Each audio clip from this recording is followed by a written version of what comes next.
Headline news जिंदा आंतरराष्ट्रीय हिंदू परिषदના મહામંત્રી જીતેન પરમાર દ્વારા વડાપ્રધાન નરેન્દ્ર મોદીને વસ્તી નિયંત્રણ કાયદો ઘડવા બાબતે પત્ર મોકલવામાં આવ્યો છે। આંતરરાષ્ટ્રીય હિન્દુ પરિષદના મહામંત્રી જીતેન પરમાર દ્વારા વસ્તી નિયંત્રણ કાયદો ઘડવા બાબતે નરેન્દ્ર મોદીને એક પત્ર લખવામાં આવ્યો છે। તેમાં જણાવવામાં આવ્યું છે કે ભારતના કોઈપણ ભાગમાં હિન્દુ સમુદાય સુરક્ષિત નથી।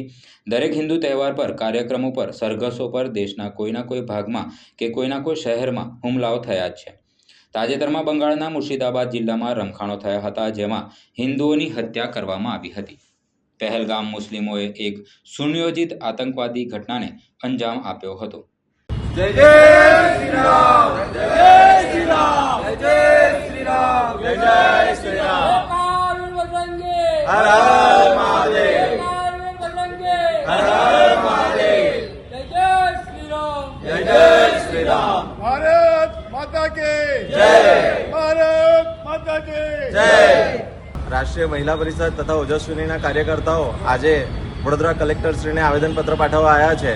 પ્રધાનમંત્રીશ્રીને સંબોધીને અમે આવેદનપત્ર પાઠવ્યું છે કે દેશમાં જે રીતે હિન્દુઓ પર એક ચોક્કસ સમુદાયના લોકો હુમલાઓ કરી રહ્યા છે અને હિન્દુઓની કરપીણ હત્યાઓ થઈ રહી છે, આતંકવાદી કૃત્યો થઈ રહ્યા છે, ત્યારે એક સખત કાયદાની ખૂબ જ જરૂરિયાત હોય। આ લોકોની વસ્તી જેવી 15%થી વધી જાય એટલે એ લોકો પોતાના મૂળ સ્વરૂપમાં આવી જતા હોય। ખરેખર આપણે જોવા જઈએ તો જાનવરો જે હોય એ 10-15ની સંખ્યામાં પોતાના પુત્રોને પેદા કરતા હોય, બચ્ચાઓને પેદા કરતા હોય। આ એક ચોક્કસ સમુદાય એવો છે જે ભૂંડની જેમ પોતાને 10-15 બાળકોને પેદા કરે અને સંખ્યા જે છે, વસ્તી જે છે તેનો વધારો કરે છે।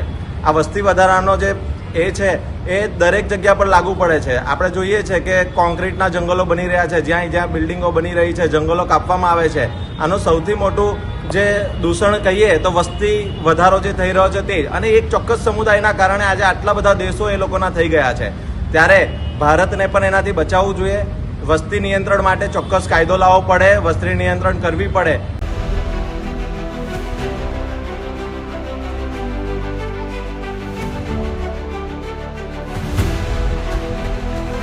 हर समस्या की हेडलाइन न्यूज जिंदा